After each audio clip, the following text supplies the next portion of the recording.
19 things you should never do in an automatic car. I'm going to walk you through the habits that quietly shorten transmission life, spike ownership costs, and turn a smooth daily driver into a tow truck story.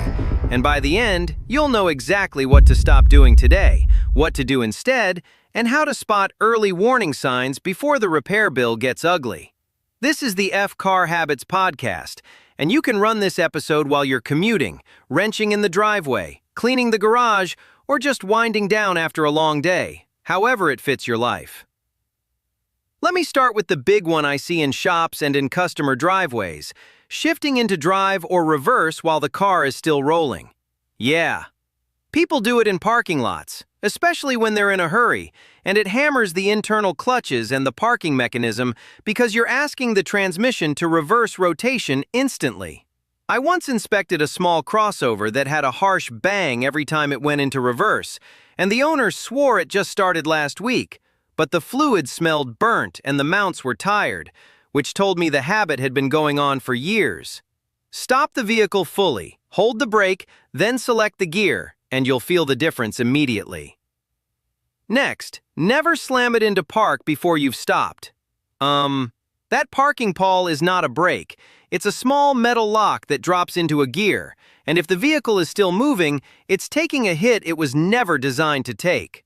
A dealership trade-in I appraised had a park lever that felt crunchy, and when we pulled the pan, there was glitter in the fluid and a damaged pawl.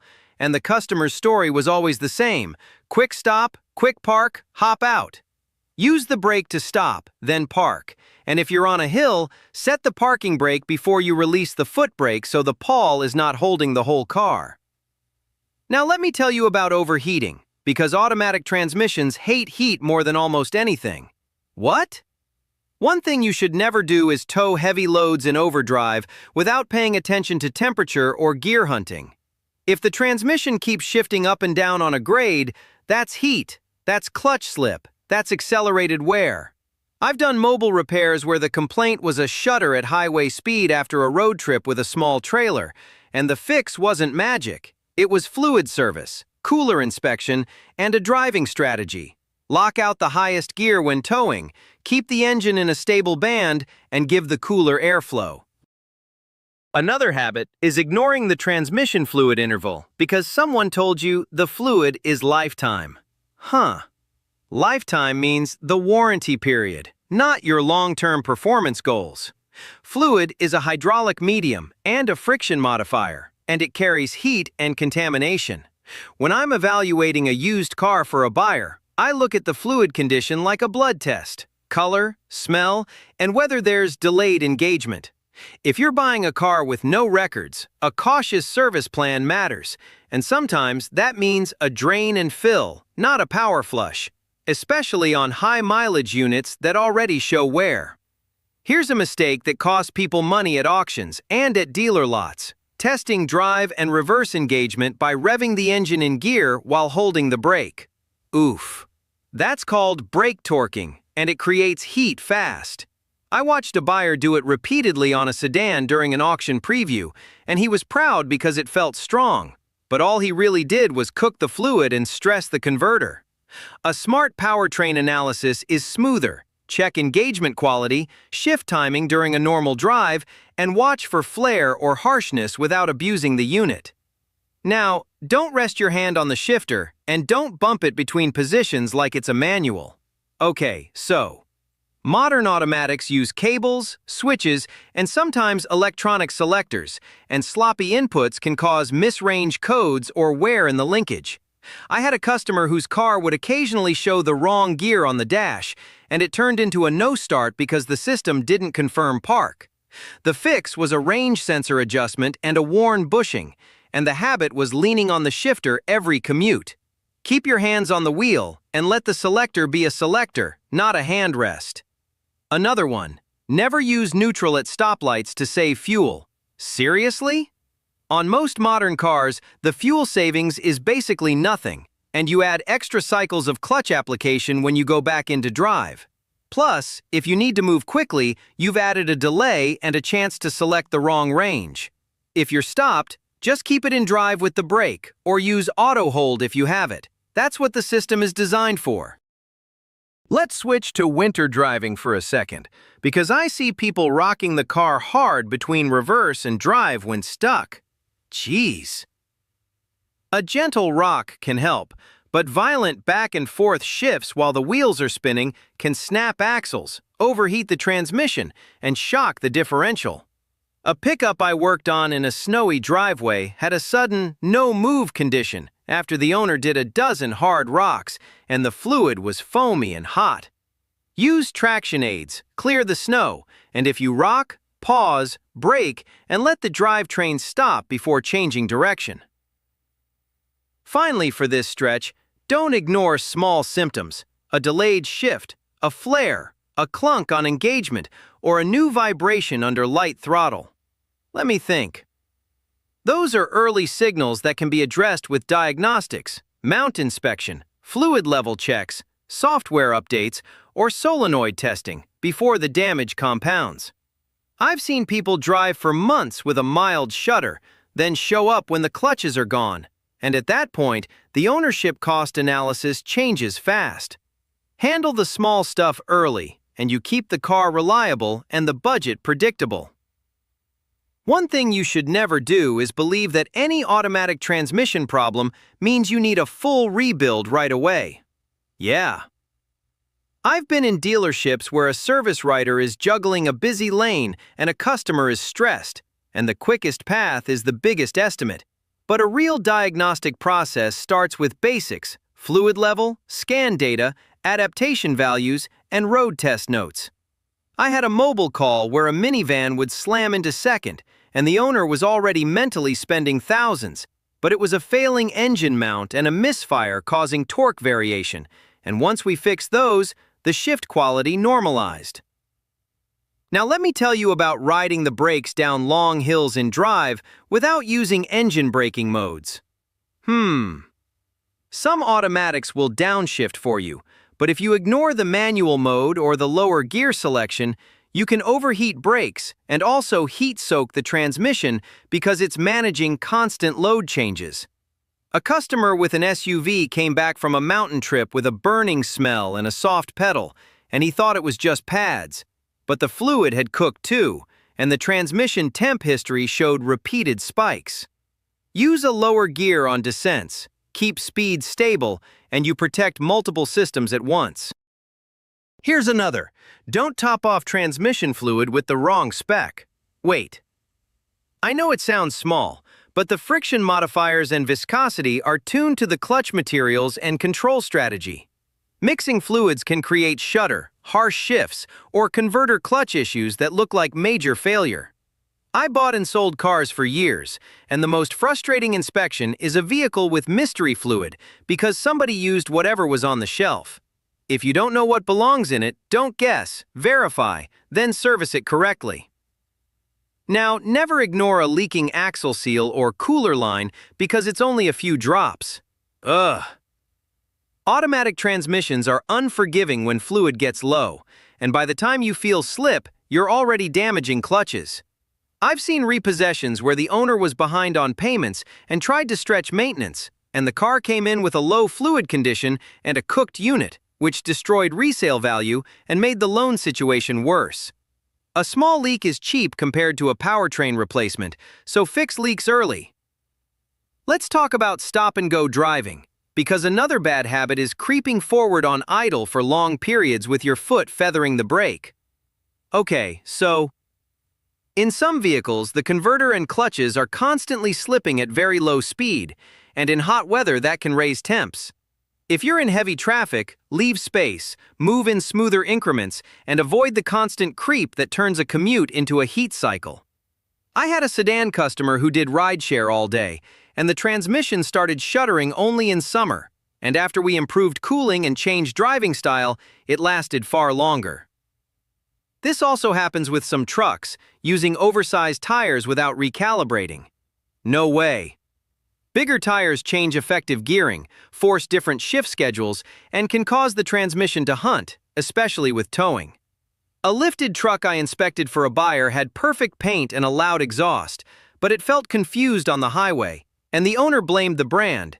but the data showed constant converter unlock. Correct tire size, re-gear if needed, and calibrate properly. Because long-term reliability is not just parts, it's the whole system working in harmony. Now, don't use aftermarket additives as a substitute for real repairs. Really?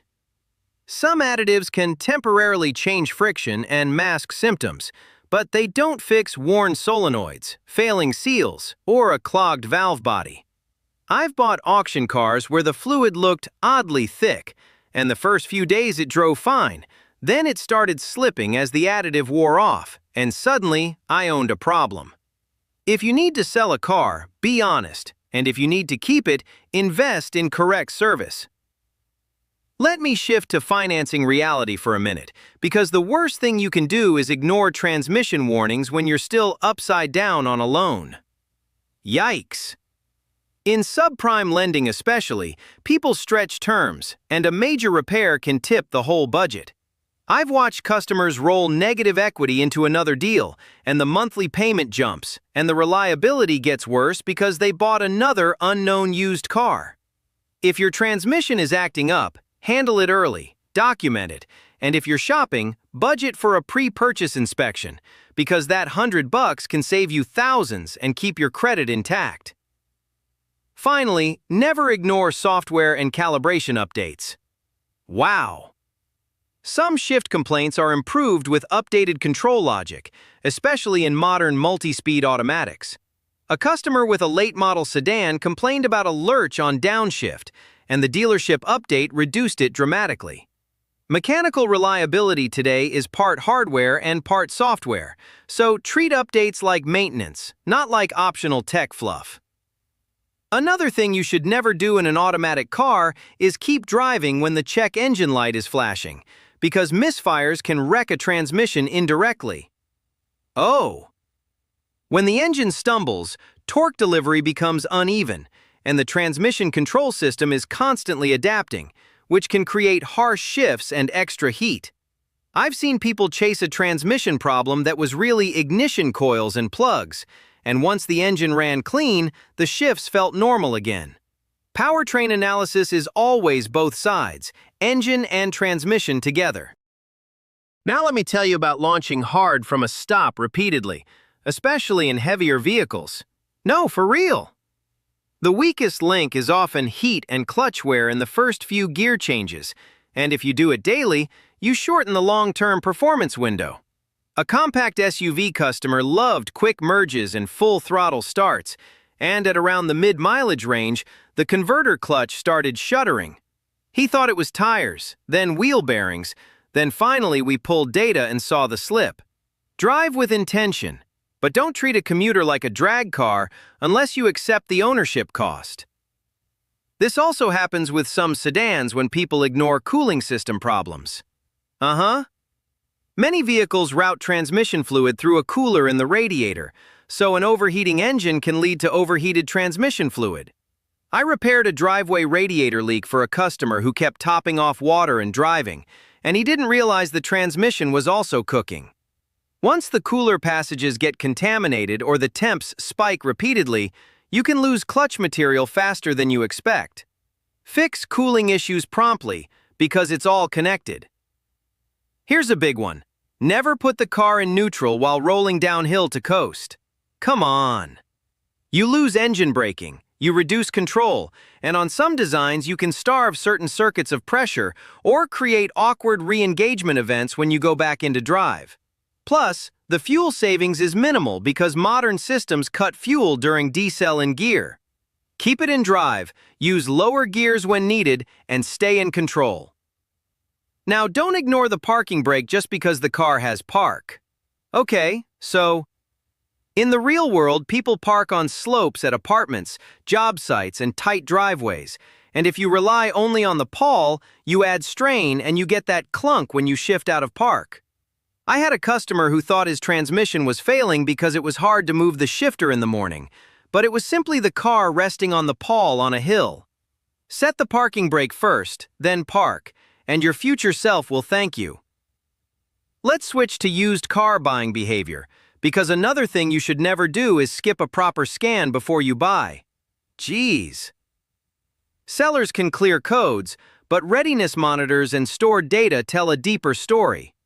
I've bought cars at auction where the test drive felt fine, but the transmission had pending codes for solenoid performance, and a week later it started slipping. A basic scan tool and a methodical inspection, fluid, mounts, road test, and data, is a high-value automotive insight move, especially when prices are high and interest rates make payments painful.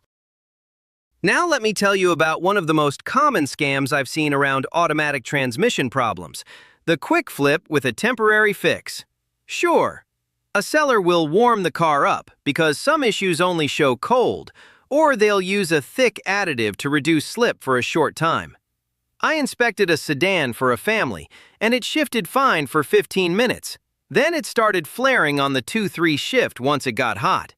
The seller acted confused, but the fluid was dark, and there were fresh white marks around the pan bolts, a sign someone had been in there.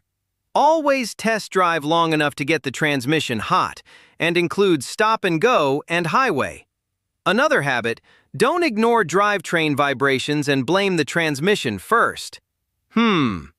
CV axles, wheel bearings, bent wheels, and mounts can mimic transmission shudder. I've diagnosed vehicles where the owner had already been quoted a transmission, but the real problem was a torn axle boot and a failing joint. A disciplined diagnostic mindset saves money, reduces downtime, and keeps you from replacing the wrong part.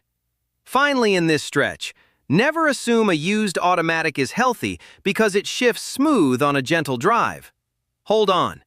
You need different load points, light throttle, moderate throttle, decel, and steady cruise, because converter clutch issues often show at a specific speed. If you're evaluating a car for purchase, do a structured road test and listen for subtle RPM changes, because those are early warnings. Now, one more thing you should never do is ignore recalls or service campaigns that affect shifting behavior. That's huge. I've seen manufacturers quietly update hardware, software, or wiring for range sensors and valve body control, and owners who never address it end up with intermittent no-shift or limp mode. A customer with a compact car had random stuck-in-third events, and it was a known harness issue, but because he never got it checked, he paid out of pocket later. Staying current on campaigns is part of long-term vehicle reliability. This also happens with some SUVs when people use the wrong driving mode all the time. Sport mode can hold gears longer and keep RPM higher, which is fine occasionally, but if you live in it during hot weather and heavy traffic, you increase thermal load. On the flip side, some eco modes lug the engine and cause converter cycling. The goal is stable operation, not chasing a label, so match the mode to your driving and watch for hunting or shudder. Let me tell you about a driveway repair that taught a customer a painful lesson about jump-starting. Eesh. He connected cables backward for a split second, and the car survived.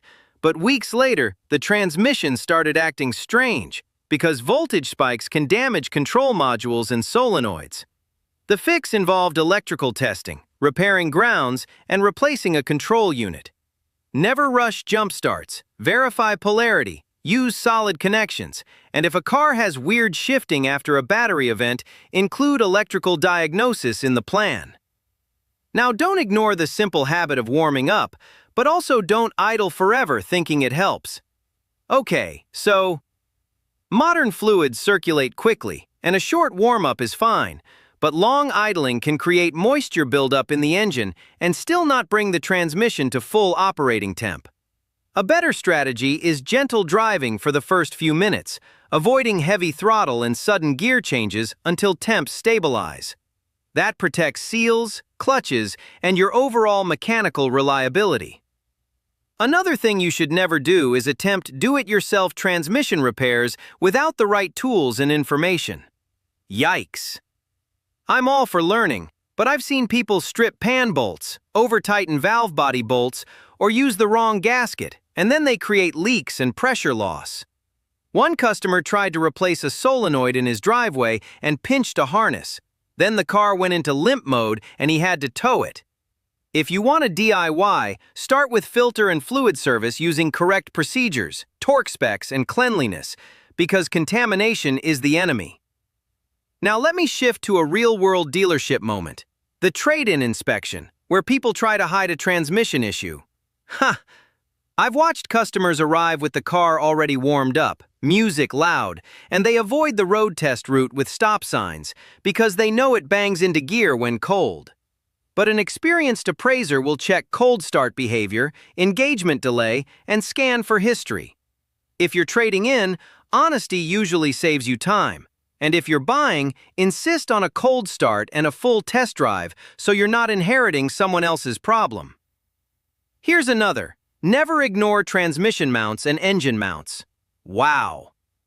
Worn mounts change driveline angles, create clunks, and make shifts feel harsh even when the internal components are okay.